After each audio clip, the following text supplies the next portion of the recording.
Šios pamokos partneriai Embrollys dovanoja net 4 odos paruošimo produktus. Nori dalyvauti konkurse? Skaityk aprašymą. Gero žiūrėjimo!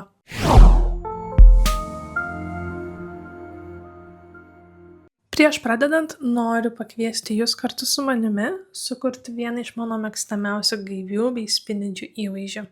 Kartu išbandysime keletą naujienų, pasidalinsiu savo mėgstamais triukais, o taip pat ir tais žingsniais, kurių vis dar pati mokausi ir bandau prisijaukinti.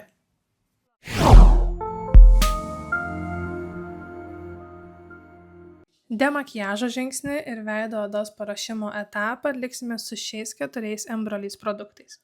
Pirmiausia, veido odos nuvalymui renkuosi Embrollys micelinį vandenį. Būtent ši priemonė švelniai, tačiau efektyviai pašalina bet kokius makiažo likučius, nešvarumus ir padeda paruošti odą tolimesniam jos paruošimui. Man ypač patinka tai, kad oda po valymo išlieka komfortiška, nesijaučia tempimo jausmo, o formulė tinka net ir jautresniai odai. Kruopštus odos nuvalymas yra vienas svarbiausių žingsnių siekiant gražaus ir tolygiai atrodančio makiažo.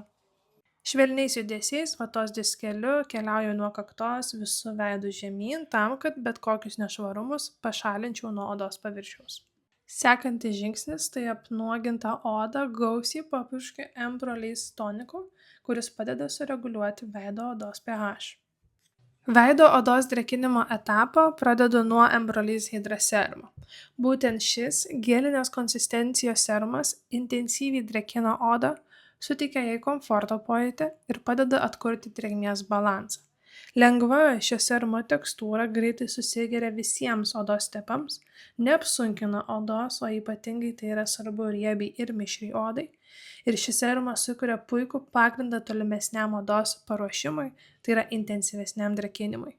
Gerai sudrėkinta oda leidžia makiažo pagrindui bei kitoms priemonėms pasidengti tolygiau, atrodyti gaiviau ir išlikti gražiam viso makiažo nešiojimo metu. Būtent pirštų pagalba tam, kad jausčiau, kaip gerai yra įmasažuojamas serumas į odos paviršių, jį aplikuoju ir padengiu visam veido odos plote. Kai Hydra serumas pilnai susigeria, pereinu prie sekančio žingsnio, tai yra Embrollys Sensitive kremo. Tai yra maitinantis ir drėkinamasis kremas, sukurtas jautriai odai, pasižymintis švelnia formule be kvapiklių. Kremas padeda sustiprinti odos apsauginį barjerą, suteikia komforto pojūtį ir sukuria elastingą, gražiai atrodančią odos tekstūrą, kuri puikiai tinka makiažo pagrindui. Būtent nedidelį šio produkto kiekį pirštų pagalba švelniai įmasažuoju ir paskirstau ant jau pilnai susigėrusio serumo. Toks aplikavimo būdas leidžia kremui geriau susilieti su oda ir sukurti glotnų sudrėkintą pagrindą, ant kurio makiažas dengiasi tolygiai ir atrodo gaiviai. Kai oda būna ypatingai išsausėjusi, ar tai visame odos plote, ar tai tam tikrose vietose, mėgstu šio kremo storą sluoksnį uždėti, palikti 5 minutėm ir taip intensyviai sudrėkinti odą, lyg su greitos kaukės pagalba. Ir su šiais 4 produktais mūsų demakiažas baigtas, bet nepamirškim lūpų. Ir jas pridrėkinu su tačą drėkinančia lūpų kauke, kuri per trumpą laiko tarpą suveikia labai efektyviai.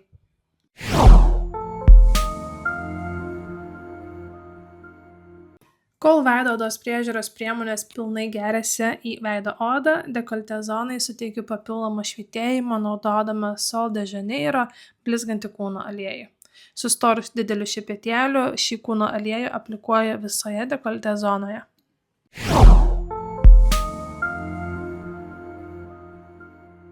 Kadangi šiame įvaizdyje nusprendžiau antakius palikti kuo natūralesnius, jų papildomai nepersistengiu formuoti ir ryškinti.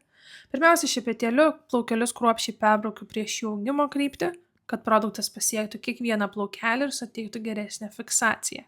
Tuomet plaukelius sušukuoju jų augimo kryptimi, formuodama norimą antakių siluetą.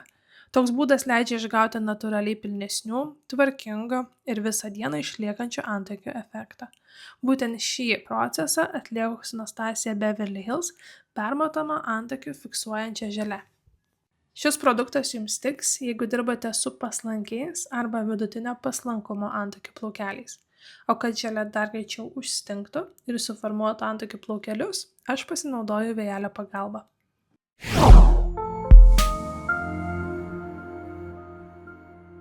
Norėdama odai suteikti papildomą švytėjimą ir sveikai atrodančio spindesio, per visą veido plotą su šepetėliu aplikuoju Charlotte Tilbury Sheer Glow tinto priemonę. Lengva šio produkto formulė suteikia odai subtilų švytėjimą, neapsunkina odos, o šviesiai atspindint nuo produkto dalelių, oda vizualiai atrodo dar intensyviau sudrėkinta, gaivesnė ir spindinti. Būtent šis žingsnis padeda sukurti švytinčios, sveikos ir gyvybingos odos efektą dar prieš naudojant makiažo pagrindą. Plius papildomai mes atliksim ir šiek tiek underpaintingo technikos, todėl man reikalingas pagrindas, ant kurio labai plonų sluoksnių galėčiau dėti modeliavimo priemonę ir kad niekas po apačia man nejudėtų. Toliau, naudodama kirstą šepetėlį ant viršutinės skruostikaulių dalies bei išoriniam kaktos perimetre, aplikuoju Rare Beauty skystą bronzerį ir atlieku underpainting techniką. Šis metodas leidžia veido bruožus modeliuoti dar prieš naudojant makiažo pagrindą, todėl kontūravimas atrodo itin natūraliai ir tarsi sklindantis iš po odos. Skysta produkto tekstūra lengvai sklaidosi, gražiai susilieja su oda ir suteikia subtilų šešėlį bei šilumos veidui, neapsunkindama bendro įvaizdžio.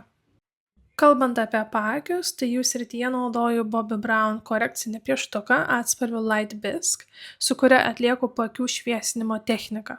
Būtent šį produktą aplikuoju tik ten, kur natūraliai matomas didesnis šešėlis ar melsvumas, taip neutralizuodamas spalvos netolygumus ir suteikdama paakių zonai daugiau gaivumo.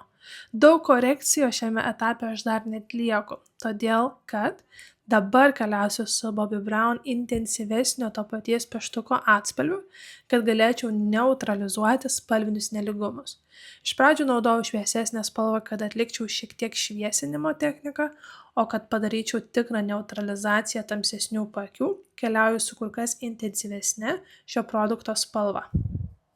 Akių zoną papildomai pamaskuoju ir išviesinu naudodama Hourglass maskuoklį.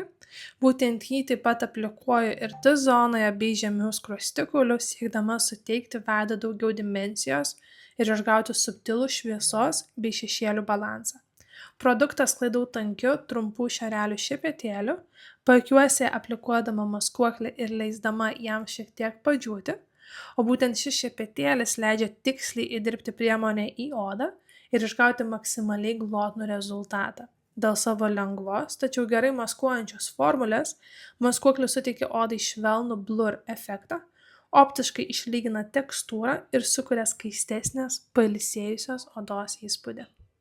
Su naujaja patrikta Brightening Blush priemone atspalviu Shy at First atlieku dar vieną papildomą paakių zonos šviesinimą bei naudoju Transition techniką, kuri padeda sukurti itin švelnų perėjimą tarp paakių šviesinimo ir skaistalų zonos.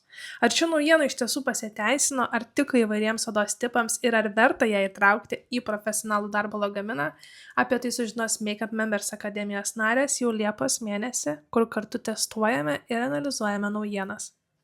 Ant aplikuoto Transition produkto sluoksnio papildomai aplikuoju dar vieną nedidelį kiekį Hourglass maskuoklio, siekdama dar labiau išgryninti paakių šviesinimą ir suteikti maksimaliai gaivų rezultatą. Tuomet naudodama vienkartinę kempinėlę švelniai pertapšnoju visą paakių zoną. Šis žingsnis leidžia sugerti galimą produktų perteklių, sujungti visus sluoksnius tarpusavyje ir išgauti itin glotnų, lengvą bei natūraliai atrodančią blur efektą turinčią paakių sritį. Tokiu būdu išvengiu produkto pertekliaus, o paakiai atrodo skaistus, pailsėję ir išlieka komfortiški viso makiažo dėvėjimo metu. Naudodama Makeup by Marijos Shaping Sticką atspalviu Medium, subtiliai paputinu lūpas, sukurdama natūralų šešėlį aplink jų kontūrą, bei papildomai pamodeliuoju nosį. Kreminė produkto tekstūra leidžia išgauti švelnius, lengvai išsklaidomus šešėlius, todėl veido bruožai atrodo natūraliai išryškinti, o ne pernelyg ryškiai dirbtinai kontūruoti. Įdomus faktas tai, kad nosies modeliavimas yra bene pats nemėgstamiausias mano žingsnis visame makiažo procese. Nors šią techniką atlieku nuolat, būtent ji man kelia daugiausiai iššūkių, todėl sąmoningai stengiuosi ją prisijaukinti ir vis ieškau būdų, kaip išgauti kuo natūralesnį, estetiškesnį rezultatą ir lengvesnį patį procesą. Nes nosies modeliavimas niekada jo nepamilau ir šiai minutei vis dar jo nemyliu, bet neaišku, kaip bus vėliau.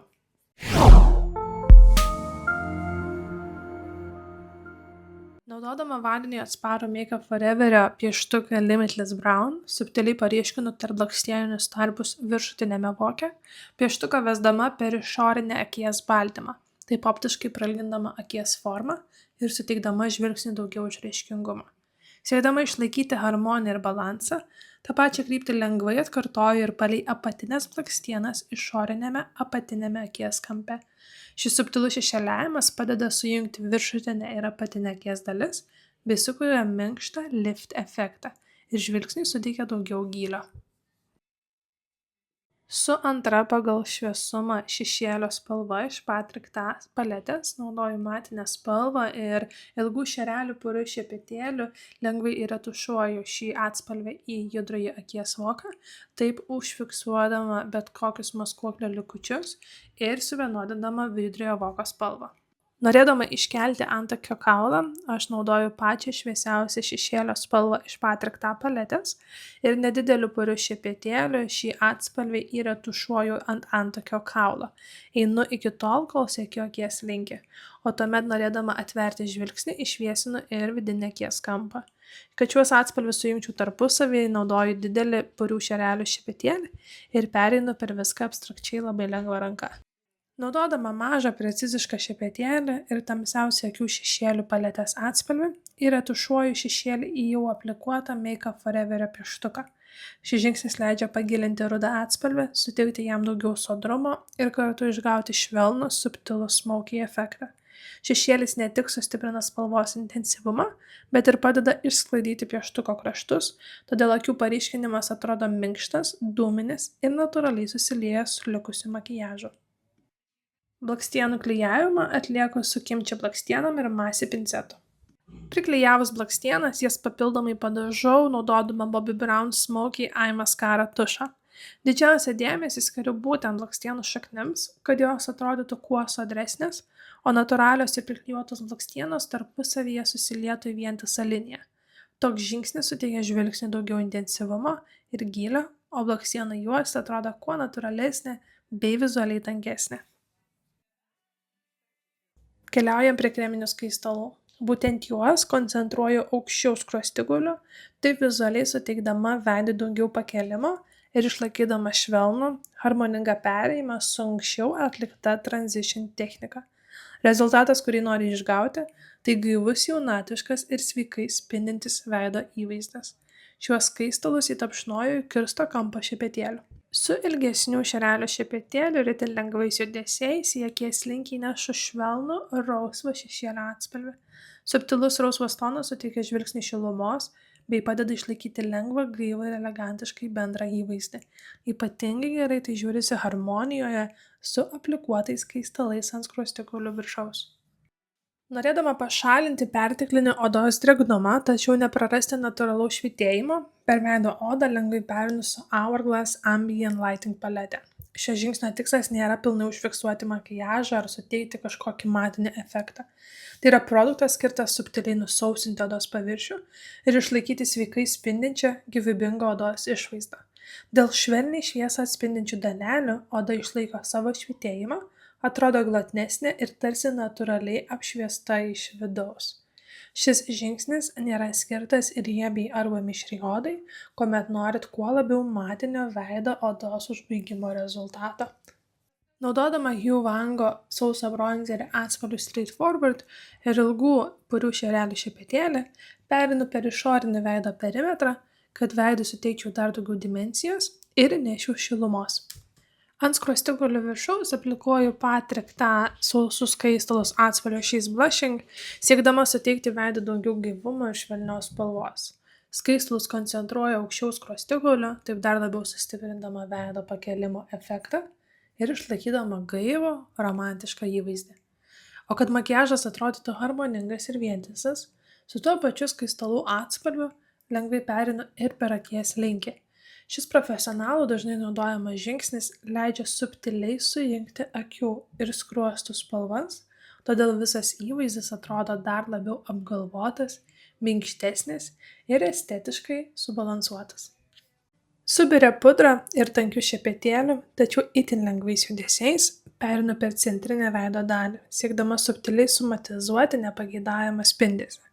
Šio žingsnio tikslas nėra visiškai panaikinti odos švytėjimą, o sukurti balansą tarp spindesio ir ilgaamžiškumo.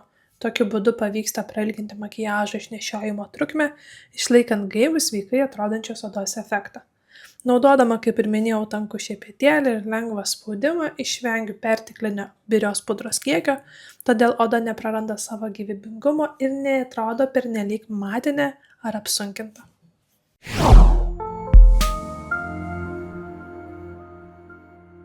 Naudodama Make Up by Mario lūpų pieštuką atspalviu Tausti sukuriu labai lengvą ir nepareigojantį lūpų putlinimo efektą. Subtiliai paryškinu natūralų lūpų kontūrą, daugiausia dėmesio skirdama kupidono lankui ir apatiniai lūpai, taip sukurdama minkšto šešėlio iliuziją. Dėl kreminės formulės pieštukas lengvai sklaidosi ir leidžia išgauti natūraliai pilnesnių, tačiau neperpieštų lūpų efektą. Toks lūpų kontūravimas harmoningai ir prabangiai prapildo visą įvaizdį ir išlaiko gaivų, lengvą bei elegantišką bendrą makiažo rezultatą. O kad lūpos atrodytų sodresnės savo drėgme, bet ne atspalviu, labai lengvai pereinu su Yves Saint Laurent Love Shine dažais, puriu šepetėlį juos aplikuodama į lūpų centrą, kad rezultate turėčiau lengvai paputlintas, pridrėkintas lūpas.